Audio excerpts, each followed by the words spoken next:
Olá, lindos. Ai, bom dia. Ai, quase boa tarde. Última aula. Sextou, sextou, sextou. Hoje é dia de assistir Netflix, assistir YouTube, assistir Amazon Prime, Amazon Vídeos.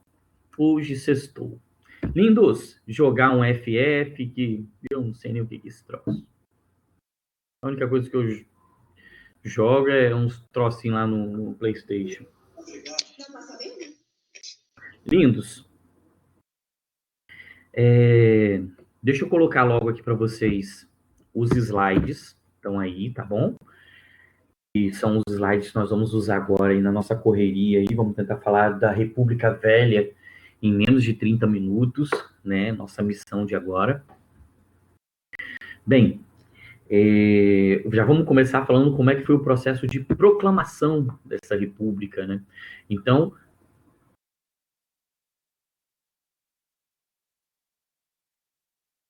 comida japonesa tem o seu valor. A monarquia, ela foi deixada de lado, né? E nós temos o estabelecimento da república, beleza? Inclusive, essa república, ela foi estabelecida pelos militares, e esses militares muito influenciados pelo positivismo. Ó, tô dando uma dica da nossa atividade já, hein? Nós tivemos, então, os militares muito influenciados pelo positivismo. O lema da nossa bandeira, inclusive, vem de um lema positivista. Galera, o que acontecia ali, né?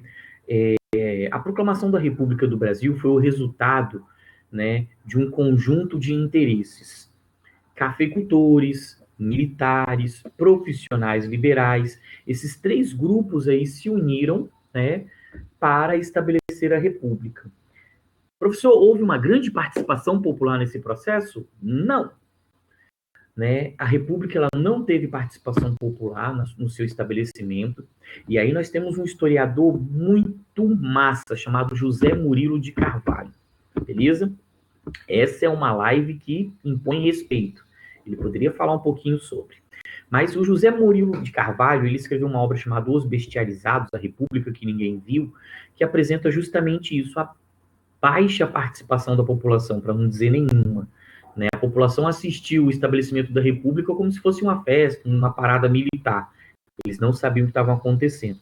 Então, a República no Brasil ela foi estabelecida para salientar o interesse dos cafeicultores, dos militares e dos profissionais liberais. Mas eu vou contar um segredinho para vocês, só spoiler.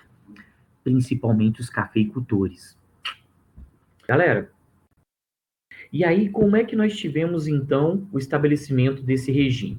Nós tivemos, então, né, a República Velha, ou Primeira República, dividida em República da Espada e República Oligárquica.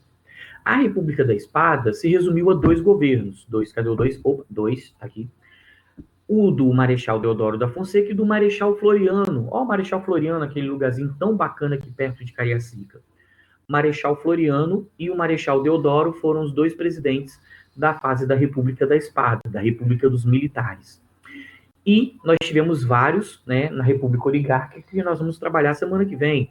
Prudente, Campos Salles, Rodrigues Alves, entre outros vários. Esse governo, né, da primeira fase da República Brasileira, ele foi dividido em governo provisório e governo constitucional, beleza? O governo provisório foi o governo de transição, beleza? Liderado pelo... Sim, o Brasil ele tem muito essa questão de fazer homenagens. Há um tempo atrás, na Gazeta, inclusive eles lançaram uma reportagem só falando das homenagens no Espírito Santo, né? Nós temos presidente Kennedy, nós temos Viana, né? Nós temos vários municípios que são homenagens a Afonso Cláudio, a figuras importantes, beleza? Bem, vamos continuando.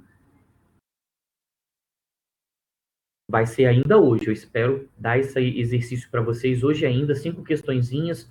Vocês vão fazer em 5 minutinhos. Vocês são massa. Sim, sim. Se eu não estou enganado, era Fernando Viana. Ele era um delegado, ele foi o responsável por trazer os primeiros imigrantes para o Espírito Santo. E esses primeiros imigrantes ficaram justamente na região que hoje é Viana, região lá de Santo Agostinho, né, açorianos. Por isso o nome Viana, né, o sobrenome do responsável por trazer os açorianos para aquele município maravilhoso. Eu sou vianense, tá? Bem, quais foram as primeiras medidas tomadas por esse governo provisório? Nós tivemos o estabelecimento do federalismo. O que é isso, federalismo? De onde vem? Para onde vai? Causa câncer? Não. O federalismo seria a autonomia dos estados. Os estados agora, na República, tinham autonomia para criar impostos, para criar leis, né? Nós vivemos numa unidade dividida em federações, em estados, cada um com autonomia. Houve também, né, eu vou lançar uma palavrinha diferente aqui para vocês, a laicização, beleza? A laicização do Estado. Boa observação, Pedro, na teoria. Mas a gente tem que trabalhar com o que está lá na Constituição, né? Fazer o quê? A gente vive muitas coisas só no plano teórico, que no prático é bem diferente, né? O plano da essência é uma maravilha, o plano da aparência é isso que a gente está vendo, né? Com exceção do meu bigode, que é maravilhoso. Bem, voltando então, né, nós tivemos a laicização do Estado. Que palavrinha difícil, o que significa? Estado laico, separação entre igreja e Estado, igreja e governo. Exemplo, a partir da laicização, nós tivemos o estabelecimento do casamento civil e do casamento religioso, viu? Nada tão ruim que não possa piorar, você vai casar 2 vezes, no civil e no religioso. Então, o que nós tivemos aí, né? Já 2 coisinhas. A instituição do federalismo, separando os estados e dando autonomia a esses estados, e a laicização, né, que foi essa separação entre a igreja e o Estado. Mas não foi só isso, nós temos mais coisas, tipo o Polishop, né, ó, fazendo propaganda do Polishop, será que eles vão me dar algum dinheiro? Bem, nós tivemos ainda a lei de naturalização, grande lei de naturalização, beleza? Lindos, o que foi essa grande lei de naturalização?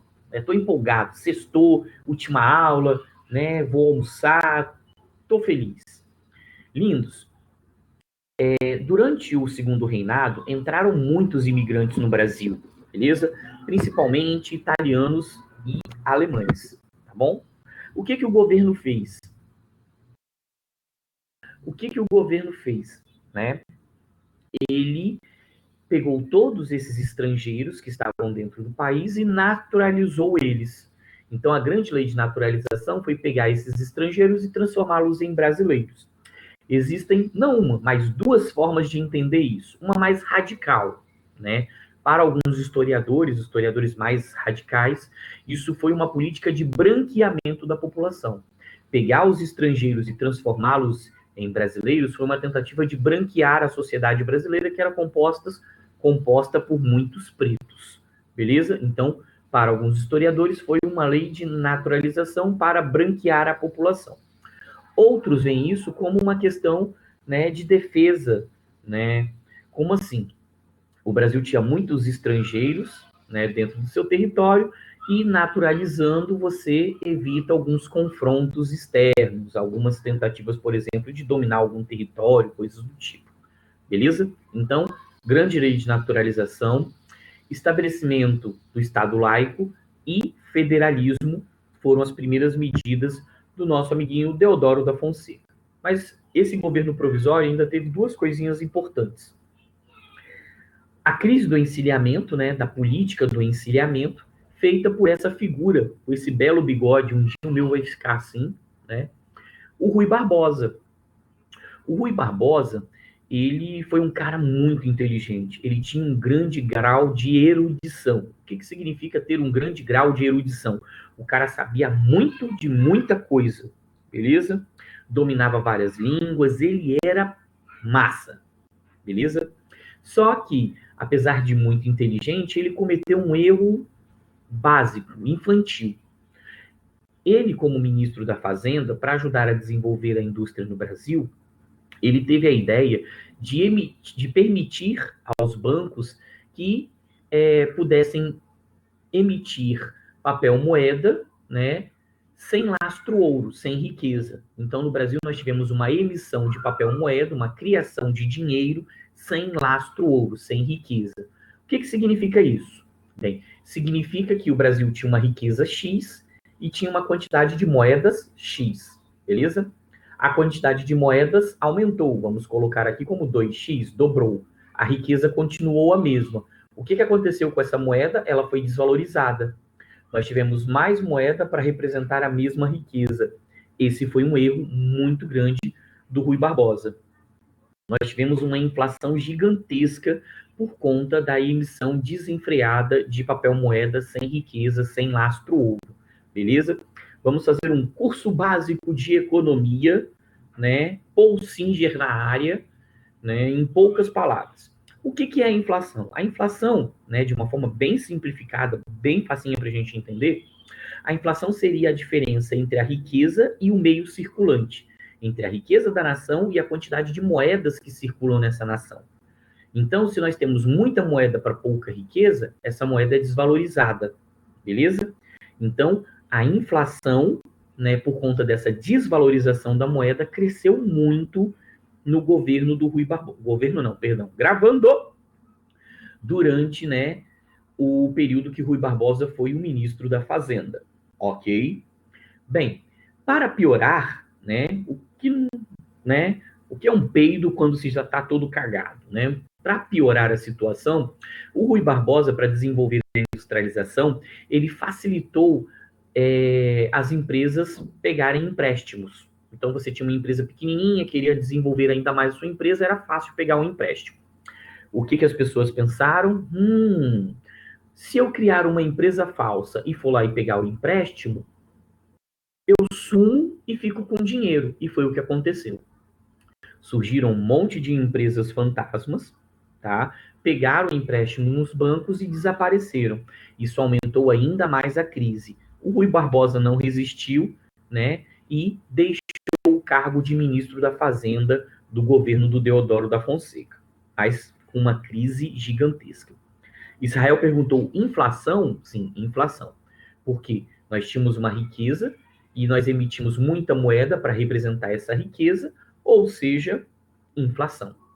Beleza? Então, quando você chega lá na cantina da escola, por exemplo, você vai lá num determinado ano passado, você foi lá comer uma coxinha e pagou X. Esse ano, você foi comprar essa coxinha estava mais cara. A coxinha é a mesma. O seu dinheiro que está valendo menos, por isso que você vai gastar mais dinheiro para comprar o mesmo item. Entendeu mais ou menos a minha analogia à coxinha? É que eu sou gordo, né? Eu gosto muito de coxinha. Então, nós tivemos uma diferença, né, grande entre a riqueza e o meio circulante com a política do encilhamento. Ok? Dúvidas, lindos? Outra medida do governo provisório foi a Constituição. A Constituição da República, olhem o nosso nomezinho aqui, o nosso primeiro nome de República, Estados Unidos do Brasil. Deu uma puxada de saco, né, nos nossos amiguinhos lá da América do Norte. Então, nós tivemos o estabelecimento da Constituição dos Estados Unidos do Brasil, também durante o governo provisório. E o que essa Constituição... Não, seria Estados Unidos do Brasil. EUB, né? O que essa Constituição previa aí de básico, né? Ela estabeleceu que o Brasil seria uma república federativa presidencialista, ou seja, de 4 em 4 anos nós escolheríamos um presidente. Só que na primeira eleição para presidente, nós não votaríamos numa eleição direta, e sim numa eleição indireta. O que significa isso? Ao invés do povo votar para escolher o presidente, os deputados e senadores fariam essa escolha, beleza? Então, o primeiro presidente eleito na República Brasileira, ele foi eleito de forma indireta. Vou dar um spoiler, foi o próprio Deodoro da Fonseca. Malandrinho, não? Bem, outra situação estabelecida nessa primeira Constituição foi a ideia de tripartição dos poderes. Ué, professor, mas isso não é meio óbvio? República, tripartição dos poderes. Sim, mas nós temos que lembrar que no governo anterior do Brasil, durante a monarquia, nós tínhamos o legislativo, o executivo e o judiciário. Mas aí Dom Pedro I estabeleceu um quarto poder, o moderador. Então, para deixar claro que o poder moderador não existia mais, tripartição do poder. Beleza? Todo mundo poderia votar. A grande jogada da Constituição foi a questão eleitoral, tá? Todo mundo poderia votar? Nananina, não. Mulheres não votavam. Pena.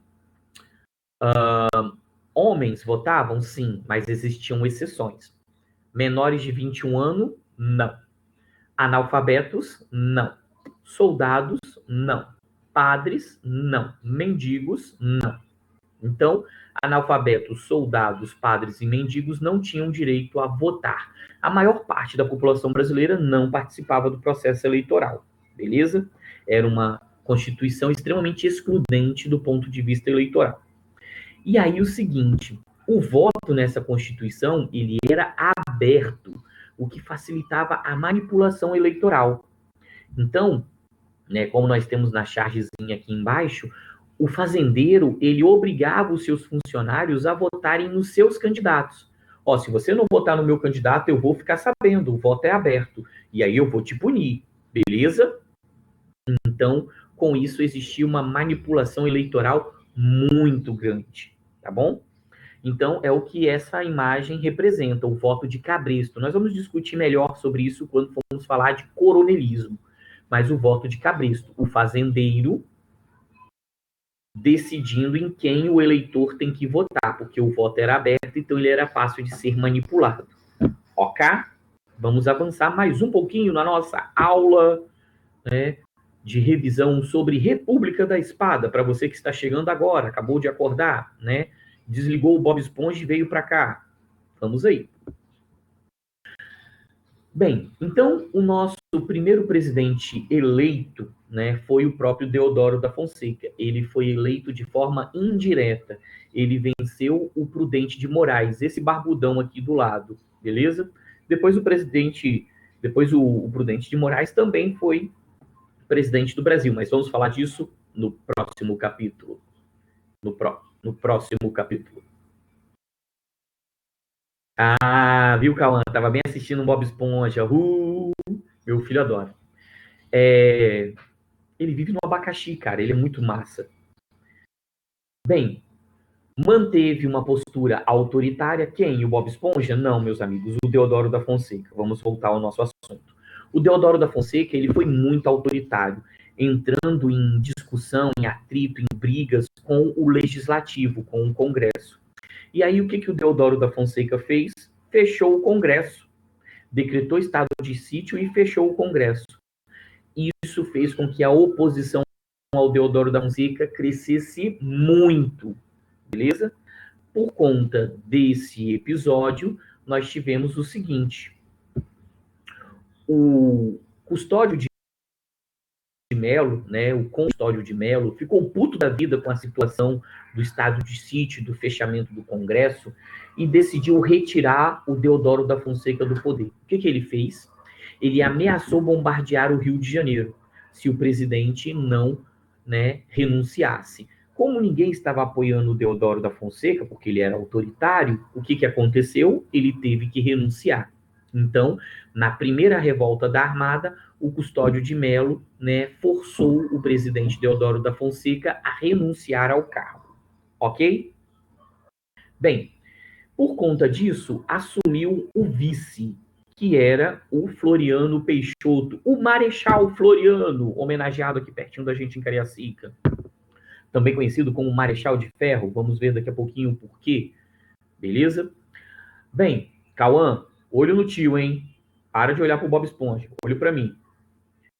Ele reabriu o Congresso, foi uma medida muito importante a do Floriano Peixoto, tá bom? Porque isso fez com que ele conquistasse o apoio do Legislativo, o apoio do Congresso. E ele ajudou também a desenvolver a economia. Por que isso foi uma jogada muito inteligente por parte do Floriano Peixoto?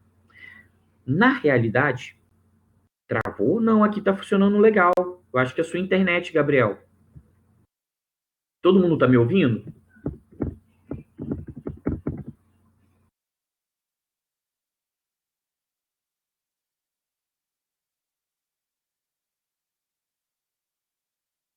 Já conseguiu voltar, ô lindo?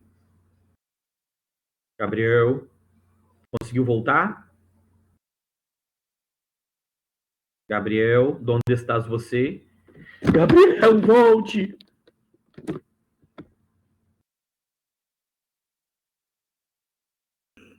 Desculpa, Nicole.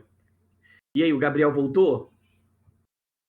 Então depois vamos rezar uma missa pelo finado Gabriel, né? A sua internet morreu e por isso ele está assistindo Bob Esponja agora ao invés de assistir a aula.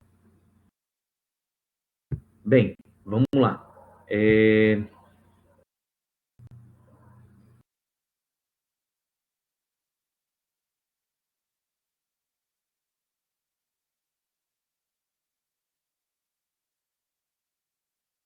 Nicole me perguntou umas coisas aqui no particular aqui. Depois, Nicole, a gente conversa mais sobre isso. Eu também acho bem interessante aquele vídeo que nós assistimos. Voltando aqui.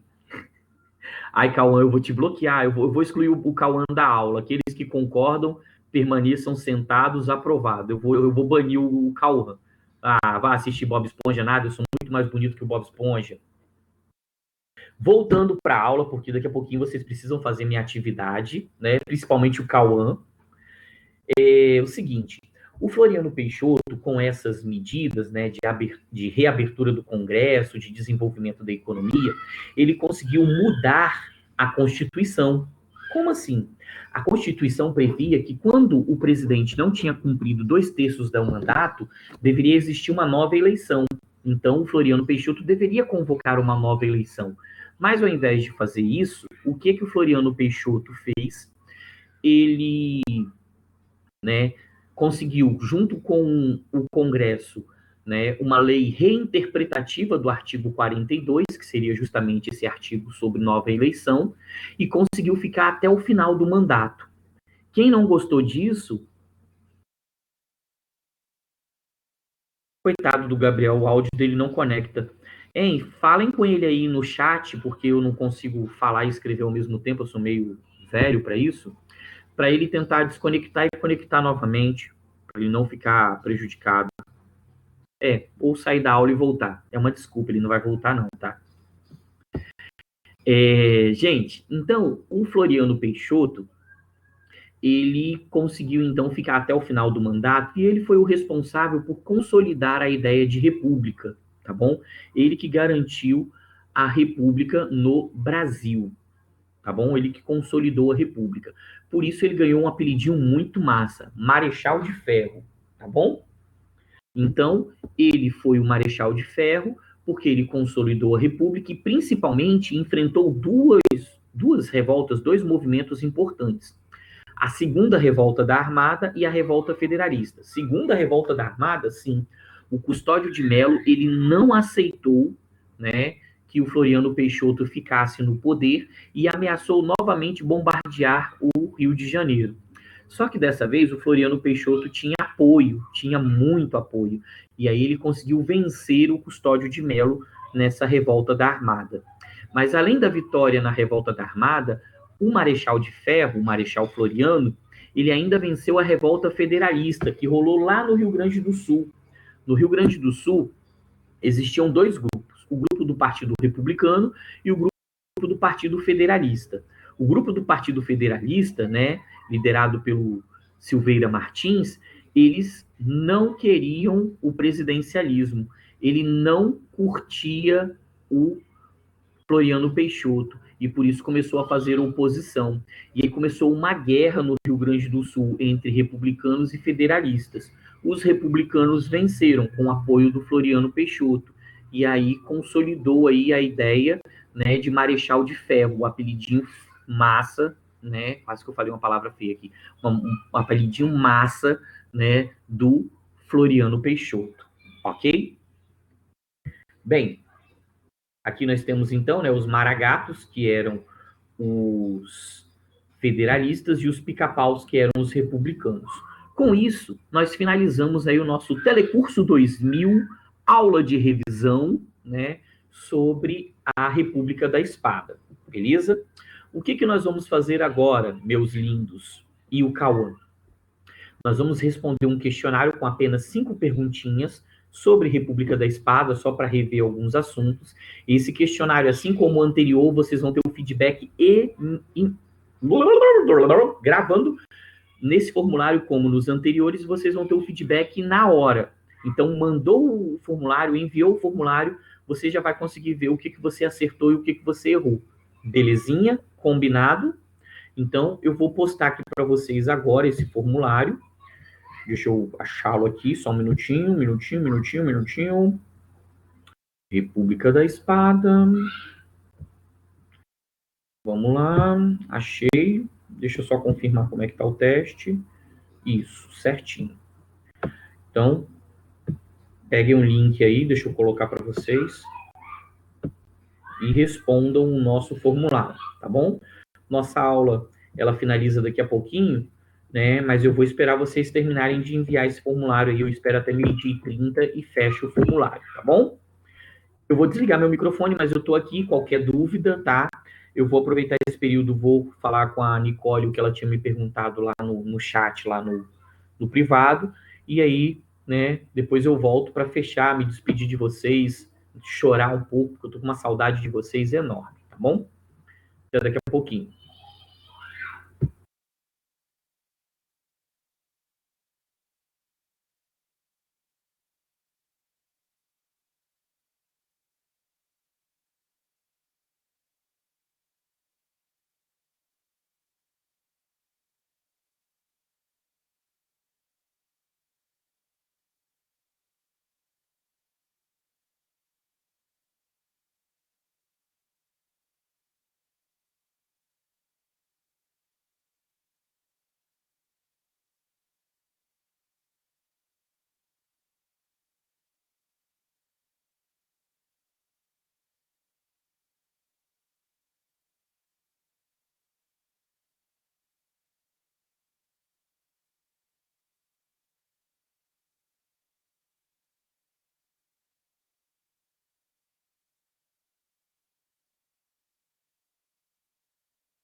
Que fera, gente. Agora nós temos o Bob Esponja entre nós. Achei lindo isso.